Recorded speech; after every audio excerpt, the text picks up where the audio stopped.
I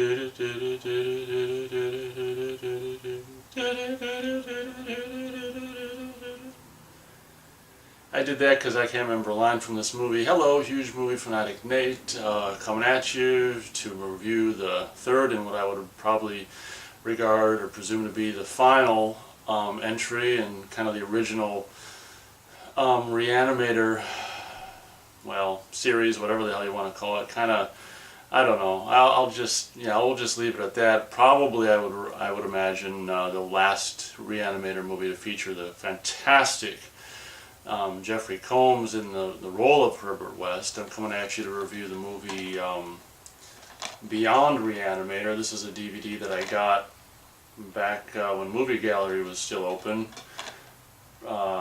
Previously viewed. Gosh, it says $10. Hopefully I did the hopefully I didn't pay 10 for it, and I did the buy 2 get 3rd free. I would imagine I probably did. So this is the Lionsgate DVD of Beyond Re-Animator.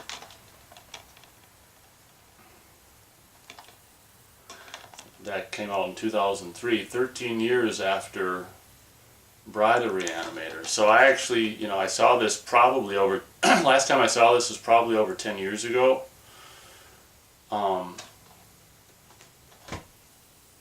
And I just revisited it, or just rewatched it last night for the first time in probably over 10 years.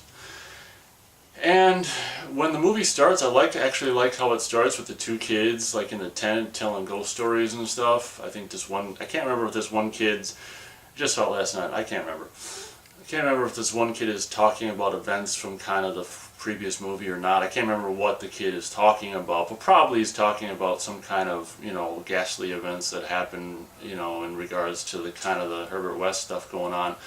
But I think at the beginning of this movie, it's supposed to kind of be 1990, or somewhere around 1990 or something like that at the beginning of the movie. The beginning of the movie is kind of one of the best parts, and what happens is the kid's just telling like a ghost story in a tent and scaring this other kid, and he's got this older sister who's all like, wearing all this scantily clad stuff and whatever, and she hears there's like a lurker outside, and she hears a noise, and later on in the scene we come to find out that there's this kind of, the POV or the lurker is this kind of, presumably a reanimated corpse, which is really starts off the movie and really with a great makeup effects, probably by like Screaming Mad George or someone, where it's kind of like this. They made this like this bust, this fake bust, kind of like something from Day of the Dead or something, the original Romero Day of the Dead. It's something like Tom Savini would pull off, where it's like this bust is just like this zombie guy with no chin or no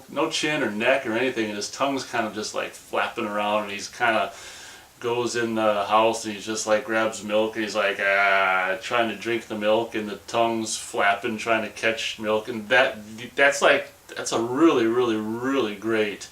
And we, rewatching it last night, I'm like, wow, I completely forgot about that. That is a really cool, live, practical, kind of mechanical makeup effects gag that they pull at the beginning of the movie. And I'm like, gosh, I don't remember this being this great. And I think the opening scene is pretty good, really. And then it goes into the opening credits, which actually change, they use this is the first one where it's like Richard Band isn't doing the music, but the guy who did the music is actually using some of the Richard Band themes. And what I thought was a really great touch for the opening credits is it's the same kind of, stuff, opening credits as the first two Re-Animator movies, where it's just like all kind of just whatever medical pictures of human anatomy and this kind of stuff moving around and doing this and that and dissolving into each other and stuff. But I thought it was a really great touch to have this score, which appears to be like a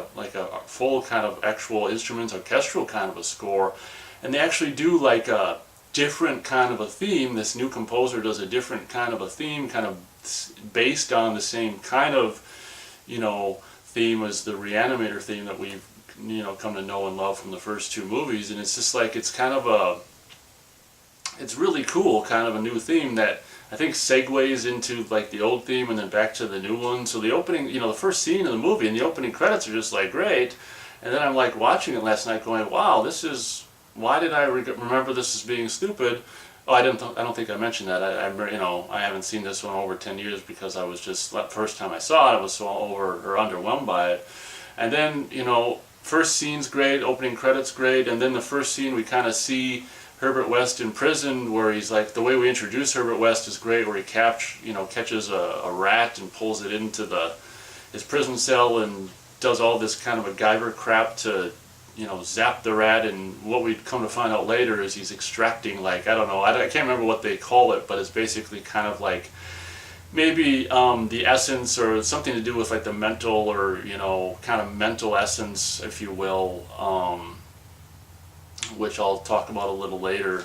It's a really cool scene where he's like, he does this weird thing where he zaps this rat and appears to extract something out of it, and it kind of goes into this little, almost kind of like a light bulb thing that's all sparkly or whatever, and we're kind of like, oh well, we'll probably find out what that is later, and now I can probably tell you what the premise of this whole movie is, kind of kicking it up a notch. And I would argue that the premise of this movie is actually probably more interesting than the premise of, or one of the premises of the movie Bride of Re-Animator, which is, I talked about one of the premises is just Herbert West dinking around with reanimating parts and just wanting to make a Bride of Frankenstein type creature, and that's just kind of a weak plot point. I would argue the plot point on Beyond Re-Animator is actually a lot more interesting than the previous movie, and something that they probably should have done in the previous movie, which is really cool, which is, obviously in the previous movies, when you reanimate something, I guess it's kind of, I've never mentioned this, but like the older the corpse is, or the longer it's been dead, the kind of more like just, kind of insane it is, or animalistic, or just like, non-controllable or whatever. And if someone dies and you reanimate them right away, there's a better of a chance that they'll be more receptible to external stimuli and just less kind of animalistic and violent and all this crap. So the great thing about this movie, or the main premise of this movie, is what it deals with is Herbert West, unfortunately, he's caught at the beginning. We see him put into a police car at the opening scene of this movie before the credits, in a really cool kind of, oh my gosh, there's Herbert West again after 13 years, and Jeffrey Combs in his shirt, button-down kind of shirt, white shirt and tie, getting put into the cop car. It's just like, oh man, unfortunately, he spent the last 13 years in prison, and I should say off the bat that I hate prison movies. I absolutely hate prison movies, and that factor, of course, isn't something that's going to be very good for me liking this movie. Fortunately, kind of just like, I don't know, the scenario of the movie and, Jeffrey Combs, once again, kind of brilliant portrayal of Herbert West in this movie. I would almost say that Jeffrey Combs might be more entertaining as the character in this movie, possibly, than he is in the Bride of Re-Animator.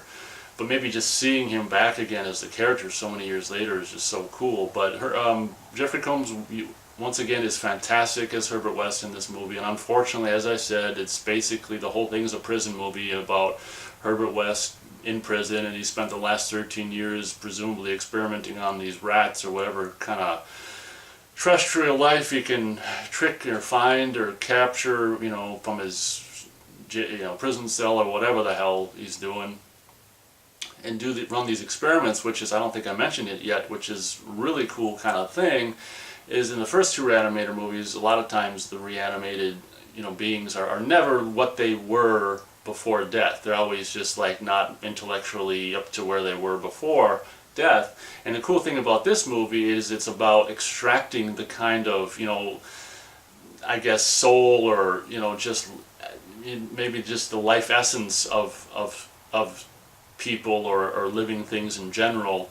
And once that body has been reanimated physically, then injecting kind of the same way with some kind of apparatus sticking into the back of the neck, injecting the kind of the life force maybe of it turns out it doesn't really have to be the same person, but just a creature of the same species or whatever. And they do this kind of cool joke where the warden gets, like, I think rat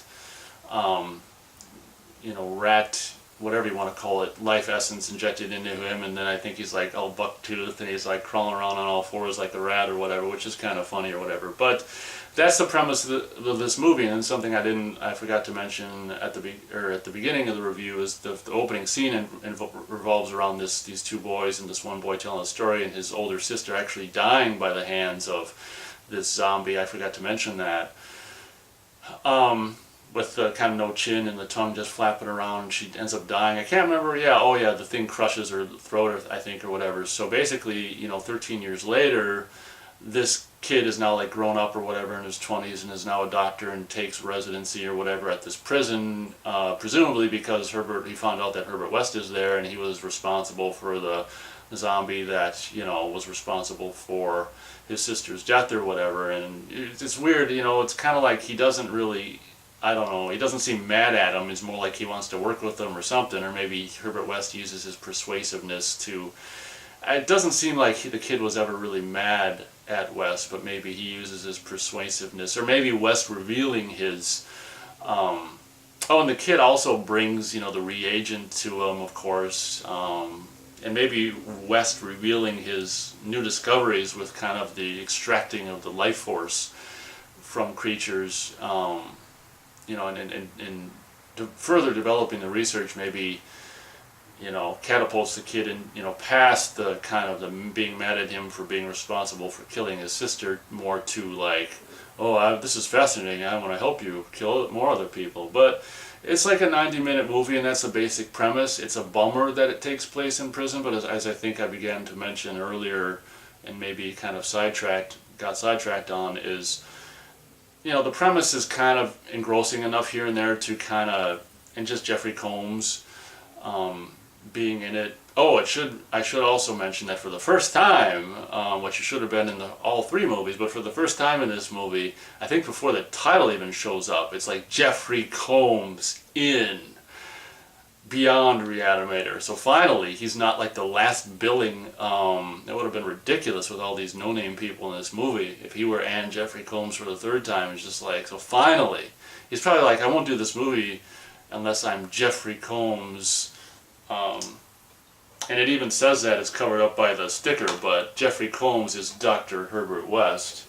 I mean, it's frickin', so, yeah, it's a Jeffrey Combs in Beyond Re-Animator. So with the exception of kind of like Dr. Mordred and stuff, this might be one of his only kind of first billings. I mean, frickin' name before the title. He kind of made up for the two previous movies where he got... It's just ridiculous. I mean, you'd think the second movie he would get first billing, but no. So that's the basic premise of this movie. It starts out, in my opinion, absolutely fantastically. Unfortunately, devolves or de-evolves, and it's just like, oh my gosh, it gets just kind of more and more ridiculous. Obviously, you've got this younger 20-something character who was the kid at the beginning of the movie, and you've got this obviously really... I mentioned it in my... at the end of my Bride of Re-Animator review. This movie was shot in Spain, probably for just, probably, I would imagine, because he could do it cheaper than America or whatever. So you got this, it's supposed to be in Massachusetts, same spot that the first two took place, but, I mean, let's face it, none of them were ever shot in Massachusetts anyway, but it's got this really hot, Spanish girl who's like a reporter, and like later on, very much in a scene reminiscent of kind of the more erotic scene in Bride of Re-Animator. We actually do get to see her, I think one of her tits, and it's kind of like one of the same scenes where it's kind of like we don't get to see it full on. It's kind of like just there, and you can see it if you look or whatever. But this chick, who's like the kind of the hot reporter in this movie, is really kind of attractive, obviously, and whatever. So this young kid who was the kid at the beginning of the movie is kind of for all intents and purposes kind of replaces Dan Cain, the character of Dan Cain. Obviously, Jeffrey Combs is the only person from the original two movies to be featured in this movie, which makes sense because, he's in prison, and it's even mentioned that Dan, I think, turned state's evidence, or, was instrumental in actually having Herbert West convicted, so, which is actually realistic. that would probably happen, is just like, if nothing else, to save your own skin. It's like he's responsible, which is true. I mean, Herbert West is the main culprit, but it's a horror movie, so we're not going to get all in depth in what kind of punishment Dan Cain got. But I mean, obviously he was an accomplice, so he should have gotten. But anyway, that doesn't really matter. So that's the basic gist of this movie. Towards the end of the movie, I mean, there are some pretty good like effects where this one guy gets like, I don't know how, but he ends up being basically just the top torso portion of himself, kind of hopping around with his arms and stuff, which is a combination of makeup effects and, like, I would imagine computer effects to kind of get rid of the his real body and stuff, which is really looks good for early 2000s and being such a low budget movie and stuff. Once again, Screaming Mad George comes back to do some of the gore effects and stuff, which are pretty good. To be honest, even though Dr. Hill was a small part of, Bride of Re-Animator, obviously he was missed in this movie because obviously he's not there. Dan Cain was kind of missed. I mean, all that kind of stuff, the people who were a part of the first couple movies were kind of missed, but I mean, it makes sense for them not to be there because he's in prison or whatever.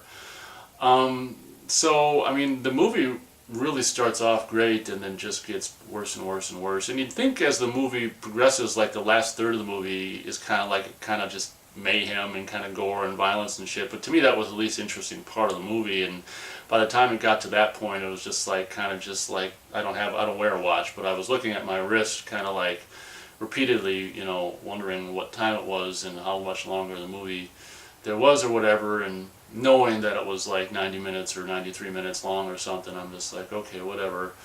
And I guess for me it gets a little too goofy towards the end, and that hot chick ends up dying and being reanimated, and she's got, I think, like the warden's persona in her, so I don't know if that comes out every now and then or whatever. And I don't know. One of the things that's kind of cool, which makes me wish they would have done like a fourth movie like immediately following this one, is at the end of the movie, this hot kind of reporter Spanish chick gets like her head cut off, and then like at the end of the movie, it's kind of like one of the last things that happens is it's like her head's pulled up into the frame or whatever, and she's like heh heh heh heh heh. So it's kind of like a cool, if they had done like a severed head talking head thing in the movie, like that was a part of the movie, it would have been more like oh god, they're just trying to recreate Dr. Hill. But having it happen at the very end of the movie as a kind of a potential character for a fourth movie, it was kind of cool. And in a lot of ways it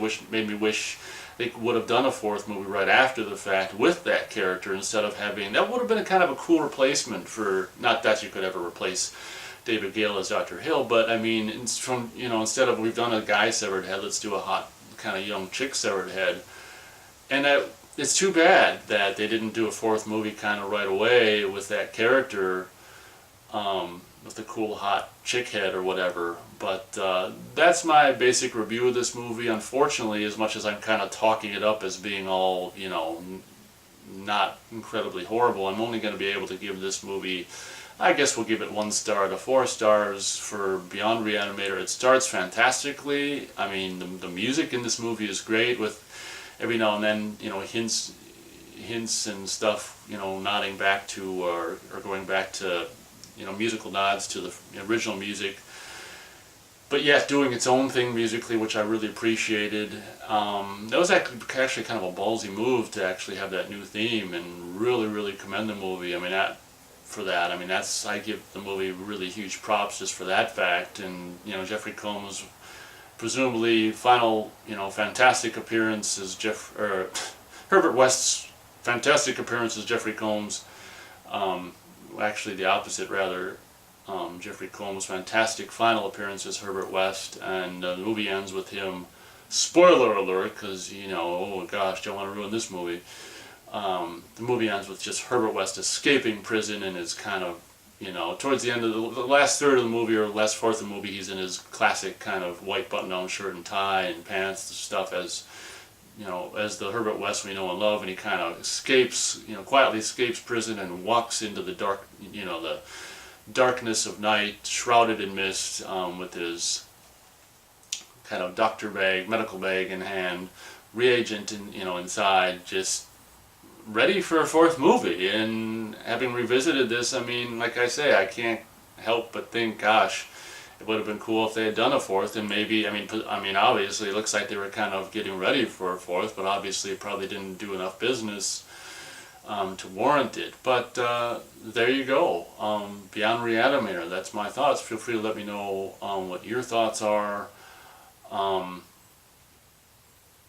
It's great to see Jeffrey Combs in the part, and for being kind of like a straight-to-video, just Lionsgate movie, it wasn't all that bad. And to be honest, it's amazing that the guy who would, I think, end up, go on to do Rottweiler, which is a movie that I reviewed, I think, like 5 years ago. That is my review of that movie, which is also directed by Brian Usna and filmed probably in Spain as well. I think he did that movie, following after this, which is just like, holy crap, to think that, that same guy actually did this movie, which I regard as being much better, of course, and I still only gave it 1 star, but that's 1 star more than I gave Rottweiler. So anyway, I'm rambling. So thank you very much for watching my review, and as always, we'll catch you next time.